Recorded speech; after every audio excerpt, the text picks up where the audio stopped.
à tout à l'heure, merci beaucoup.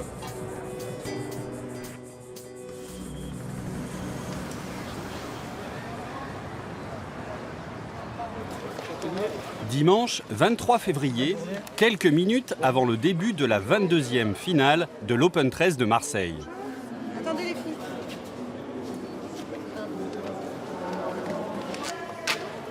Hop là. Merci. Pendant que le public envahit peu à peu les tribunes du Palais des Sports, dans les coulisses, les deux finalistes s'apprêtent à entrer en scène sur le court central.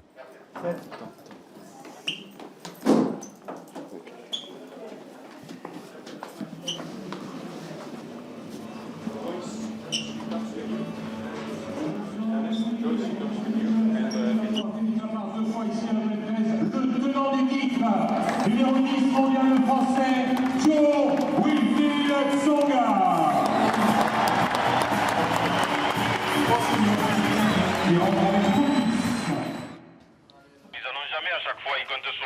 Tout a commencé un mois plus tôt.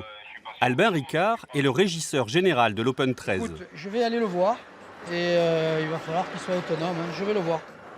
Lorsqu'il a récupéré les lieux, le 29 janvier, le Palais des Sports était une coquille vide qu'il a dû entièrement aménager. Donc regarde, là normalement tu as un passage qui limite la hauteur des voitures pour entrer dans le parking. Et là c'est le parking. Si on enlève la moquette, tu as les emplacements de voitures. En fait. Donc nous en moquette, on pose du tissu au plafond, on habille les poteaux, les poutres, les murs et on décore. Donc là tu es sur la piste. Avec le cours qui est coulé hier. Le Palais des Sports monte un parquet basket. Sur ce parquet basket, on pose du bois de 19 mm d'épaisseur et sur ce bois, on coule de la résine qui est la surface de jeu en fait. La surface officielle, c'est résine sur bois. Ça, c'est donc le vestiaire, on va fermer. Ça, c'est le studio. Exactement ce qu'il y a là pour le barricade. Ouais, et puis s'il y a trop chez Corona, ce qui sera le cas, on en verra ici. Là, c'est barricade. Bonjour. Donc là, on est à 2 jours du tournoi et en fait, rien sera prêt. Si. Non, on sera prêt. On est prêt. On n'a plus que... Là, on livre le mobilier. Après, c'est un gros coup de nettoyage. Les bureaux de contrôle sont passés. Demain, on a la commission de sécurité. Et non, on est dans les temps. On est dans les temps. 3 jours plus tard, en effet, tout est prêt et les gens déambulent dans les espaces VIP de l'Open 13 sans se douter qu'ils marchent dans un parking.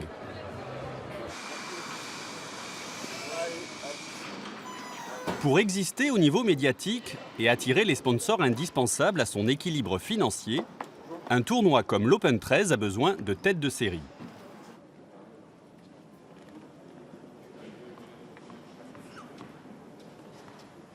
À l'entraînement sur le court central, Joe Wilfried Tsonga. Numéro 10 mondial et tête de série numéro 2 sur le tournoi, il s'apprête à jouer son premier match à l'Open 13.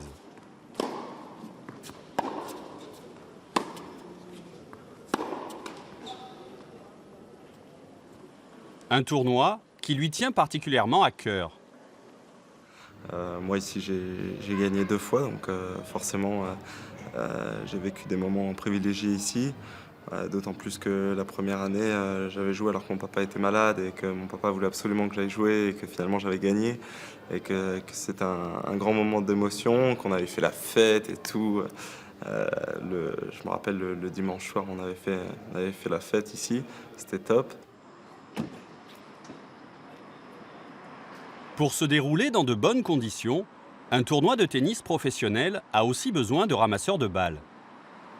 Pour les 92 ramasseurs de balles du tournoi, l'arrivée des têtes de série signifie encore plus d'exigences de la part de leur encadrement. Bernard Callier est le responsable des ramasseurs de balles de l'Open 13. Allez. Bonjour à tous d'abord. Grosse journée aujourd'hui. Alors hier, on a fait un test sur la discipline et vos collègues hors Marseille ont été exemplaires. Et avant-hier, vous avez été très mauvais. Donc j'exige maintenant que vous soyez aussi bons que les hors Marseille. On a des gros joueurs, des grands joueurs. Hein. Vous avez quand même 2 dans le top 10 aujourd'hui. Hein. En plus, c'est des Français, c'est important. Donc, sachez les servir comme ils les attendent. Sur ce, la technique. Comme a dit Bernard, grosse journée. D'accord, donc c'est dès 10h30, il faut être au taquet sur le court. Hein. D'accord, dynamique d'entrée. Ok, là, c'est plus les qualifs, c'est à notre niveau. Donc, de suite, à fond et concentré. Hein, dès l'échauffement. Alors, petite précision, Gasquet, pour les nouveaux, cette année, la serviette, il avait en boule. D'accord, donc celle-là, on la déplie pas, on lui donne en boule, directement. Ok, on la repose en boule.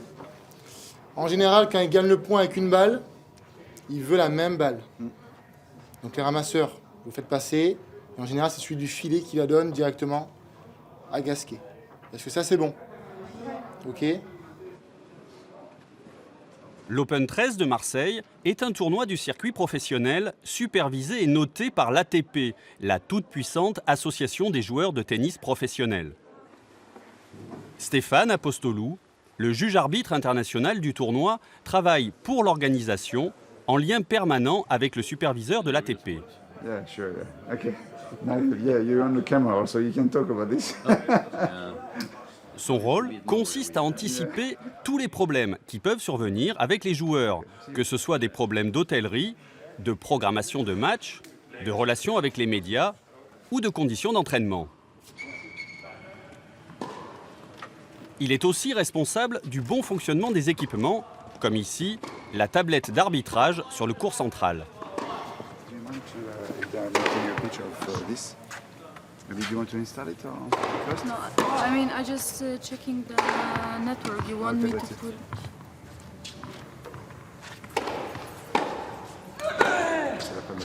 C'est la fameuse tablette justement que l'ATP utilise et ça leur permet justement d'envoyer les scores en direct et de gérer toutes les informations en direct pour pouvoir aussi sortir après toutes les données, statistiques, etc. sur les scores et sur les matchs. En cas de problème grave, l'ATP peut infliger une amende au tournoi et à l'extrême, le rayer du calendrier international. Faut préparer le terrain sinon. Nous retrouvons nos jeunes ramasseurs de balles au bord du court central, dans l'attente de la fin de l'échauffement. Leur travail n'est pas si simple qu'il en a l'air. Ils doivent être invisibles sur le court, attentifs aux demandes de l'arbitre et retenir en plus les petites manies et autres superstitions des joueurs. À votre avis, c'est qui le joueur le plus compliqué? Le joueur le plus compliqué, moi je dis c'est Gasquet. Ouais, c'est Gasquet. Gasquet. Beneteau aussi. Mais déjà, le mec Ouais, il veut qu'on lui mette en boule la serviette. Mais déjà, Gasquet, il demande la serviette en boule, il veut exactement la même balle. Tu vas les faire entrer en même temps l'équipe ou après? Non, à 25, ils vont rentrer. Et tu les fais rentrer avant les juges de ligne ou après? Avant, Avant. parce que vous courez, je dis une marche. Papa, papa, papa, faut qu'il active la machine, il est 23. Dès la fin de l'échauffement des joueurs, les ramasseurs se précipitent sur le court. Ils n'ont que quelques minutes pour nettoyer et préparer le terrain avant le prochain match, en s'assurant que les serviettes, les boissons et les barres chocolatées sont bien à leur place. Des coussins. Vous avez une serviette pour leur Oui, là. Non. Il y a 2 droits de validation normalement. Ouais, il en manque 2 de droits de validation. Ouais, tout partout là. Ouais. Tu veux pas dépasser?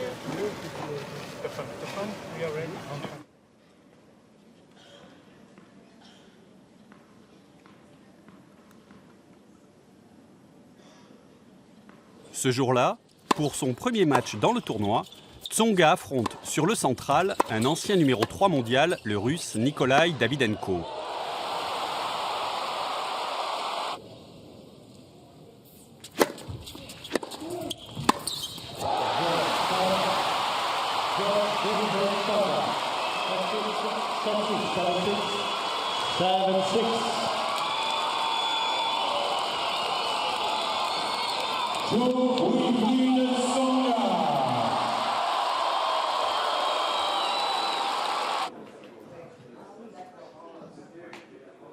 Après la douche, Tsonga fait un rapide passage dans les salons privés des joueurs.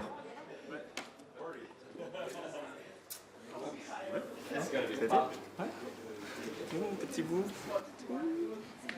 Il a juste le temps de faire un petit bisou à sa femme et à sa fille, puis direction la salle de conférence de presse sous la bonne garde de la représentante de l'ATP chargée des médias.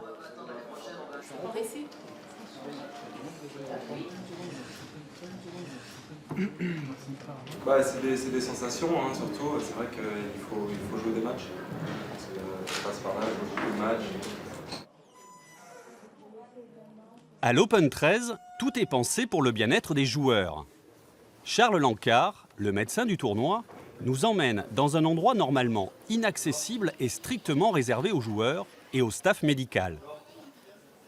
Voici mon lieu où nous recevons pratiquement tous les joueurs et nous assurons tous les soins pour tous les joueurs du tournoi. Donc là, c'est un petit peu calme parce que c'est quand même, il y a pas mal de matchs sur les terrains. Donc automatiquement, on reçoit les joueurs avant ou après les matchs. Donc voilà, j'ai une équipe qui est composée de 5 kinés qui sont là avec moi depuis une dizaine d'années. Donc on peut voir Martine qui fait partie des vieilles kinés du tournoi, parce que ça fait à peu près une quinzaine d'années qu'elle est là. Il y a un petit joueur connu français qui s'appelle Richard Gasquet, je veux dire, qui est là, qui se fait masser, et il profite bien de l'instant présent. Ils sont là avant les matchs, tous ces stretching, préparation, explosivité, histoire de préparer le match, échauffement, etc. Et puis essentiellement, après le match, c'est à ce moment-là qu'il y a le rôle très très important des kinés qui assurent toute la remise un petit peu sur pied des joueurs pour assurer le match le lendemain. Sur l'Open 13, nous on est là pour faire du massage de récupération. Donc c'est essentiellement les jambes, le dos, l'épaule, éventuellement le bras quand il y a des petites douleurs. Et, beaucoup d'étirements au niveau des hanches. Voilà. En règle générale, ce qu'on fait pour les remettre sur pied.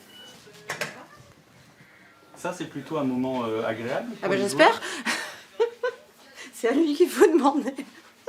C'est agréable de venir ici, ce qu'il est encore plus, on sait qu'on voyage de temps en temps avec des kinés, mais ici on sait que le staff est compétent, tout ça, on sait que ça se passe bien. Voilà, chaque année c'est les mêmes personnes, donc on est toujours très heureux et on est vraiment en confiance quand on vient dans cette salle et dans ce tournoi, parce qu'on sait qu'on va être bien reçu, qu'on va bien travailler, donc voilà, c'est toujours important d'être ici et de se sentir bien. Ouais.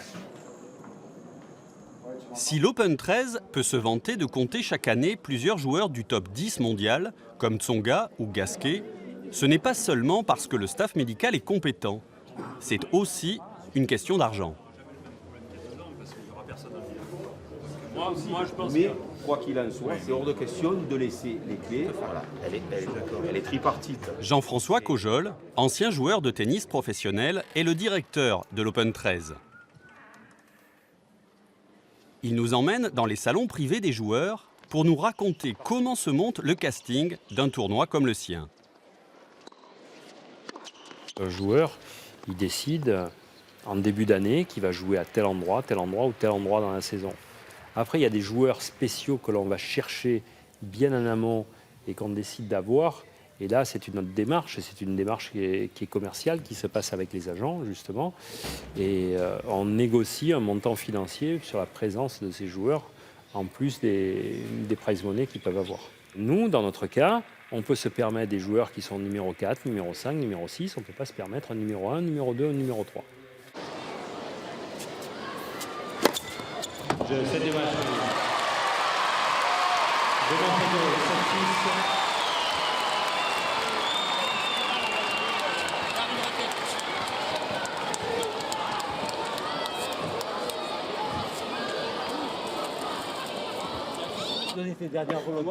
Nous retrouvons le médecin du tournoi et Martine, la kiné qui s'occupait de Richard Gasquet, en compagnie d'un autre joueur français, Nicolas Mahut, tête de série numéro 8 sur le tournoi. Les gants, c'est l'enfer. Hein. Ouais, tu n'as pas de piercing. Tu n'as pas de piercing. Non, mais j'enlève même la chaîne. Ouais. C'est horrible. La chaîne, les bagues, il faut tout enlever. Ouais, je sais. Après avoir gagné sur le court central, il s'apprête à subir une séance de cryothérapie à l'extérieur du Palais des Sports. La vieille kiné, quoi. Allez, vas-y, remets-en une couche. Il y a la vieille kiné et il y a le vieux joueur, quoi. Moi, je suis venu la première fois en 2000 avec Bennett. On était venu jouer le double. Mais bon, 2000, ça remonte là. Oh là là, on était minot. C'était plus jeune. Oh là là. La cryothérapie consiste à faire entrer le joueur dans un caisson à moins 110 degrés pour favoriser sa récupération. Bien qu'il l'ait déjà fait, Nicolas Mahut exprime quand même une petite appréhension. C'est 2, donc c'est le moins 40, moins 100. 60. Moins 60 tout de suite Ouais. et moins... Moins 110. D'accord.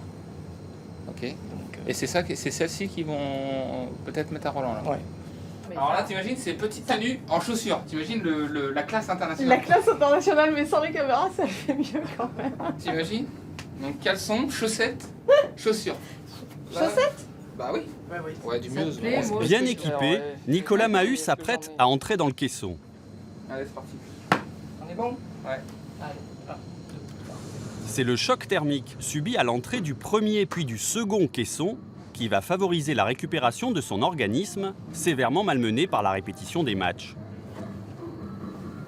15 secondes pour 2,30. Ça va? Dis-moi oui déjà. C'est un peu dur, c'est un peu dur.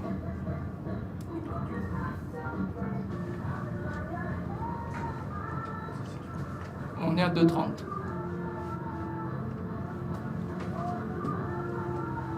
Attends, tu poses jusqu'à 3 minutes.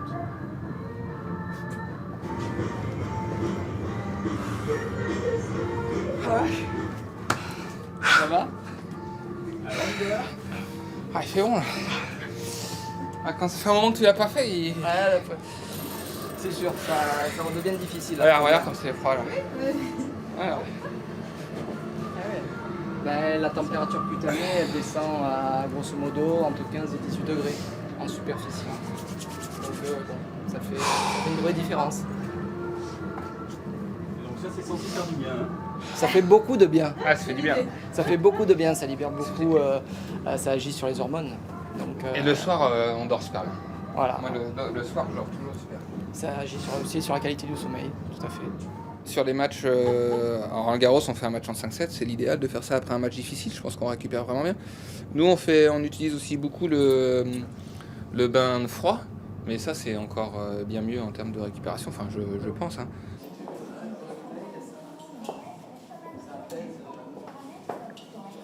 Merci.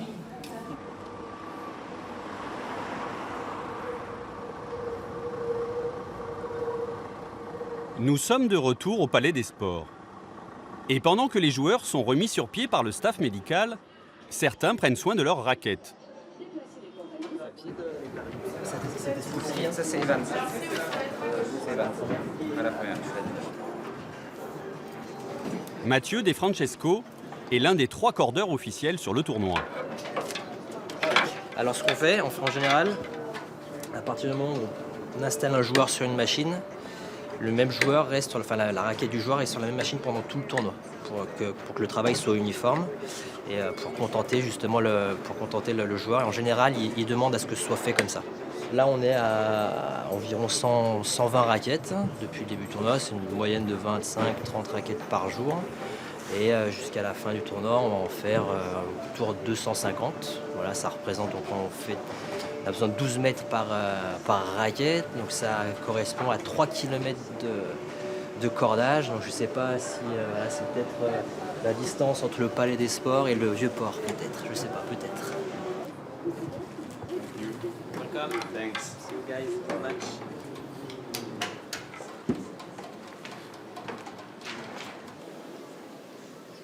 Pendant ce temps, sur le court central, Jo-Wilfried Tsonga défend son titre en quart de finale contre un autre joueur français, Édouard Roger Vasselin.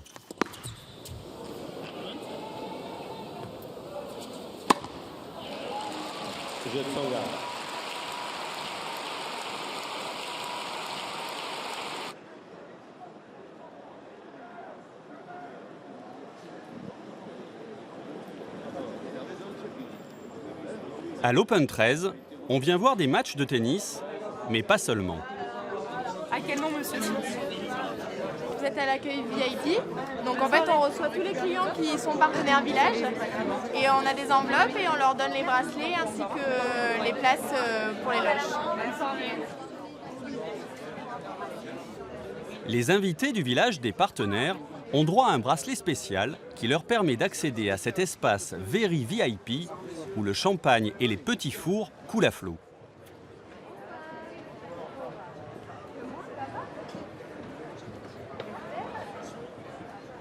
C'est toi qui le récupères ou pas?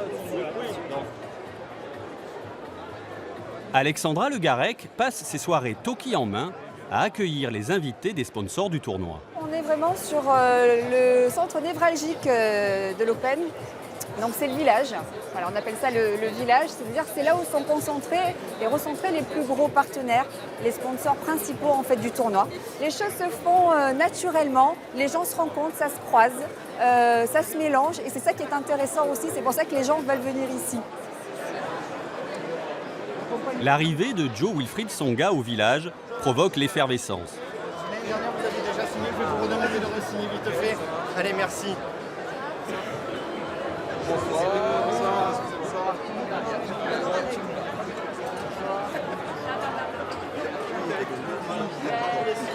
Mais on a changé. L'année dernière, on fera dans notre fondation pour le super, merci. Signature d'autographes, photos, c'est pour ces courts moments privilégiés avec les stars du tennis mondial que les entreprises acceptent de débourser des milliers d'euros pour louer pendant une semaine leur espace privé au village et les services traiteurs qui vont avec.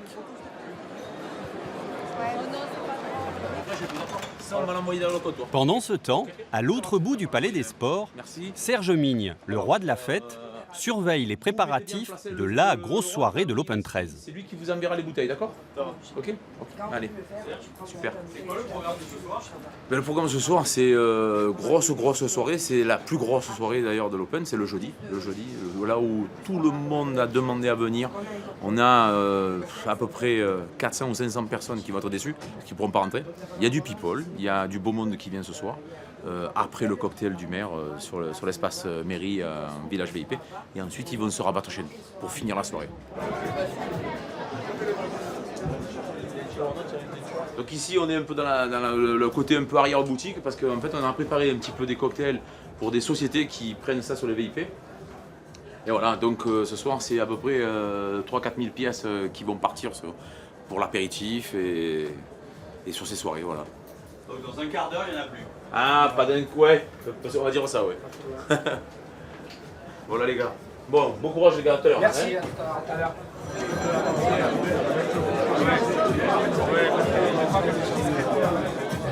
Salouas, t'as tout ce qu'il faut là? Parce que j'ai le vide. Ouais.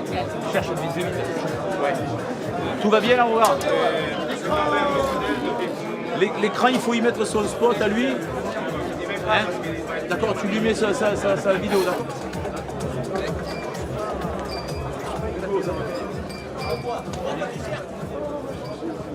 Bon Nico, comment on est là? On est Ça super, va? Bon, c'est un magnifique plateau de coquillage. Nico, ce soir, tu as prévu combien de plateaux à peu près? Ah, au moins 80-100 hein, ce soir. Hein. 3 heures plus tard, la musique est montée d'un cran à la fin du dernier match et la nuit promet d'être longue.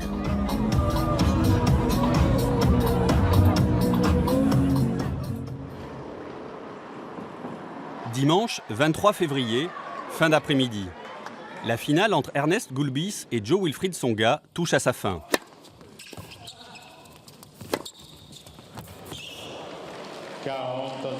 Dans les coulisses, la tension est palpable.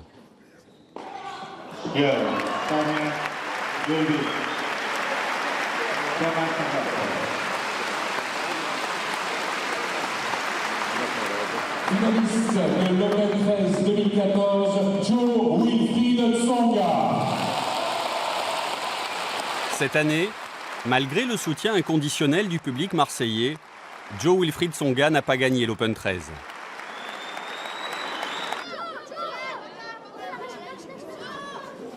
Le lendemain de la finale, il s'envolait déjà pour Dubaï, une autre ville, un autre tournoi.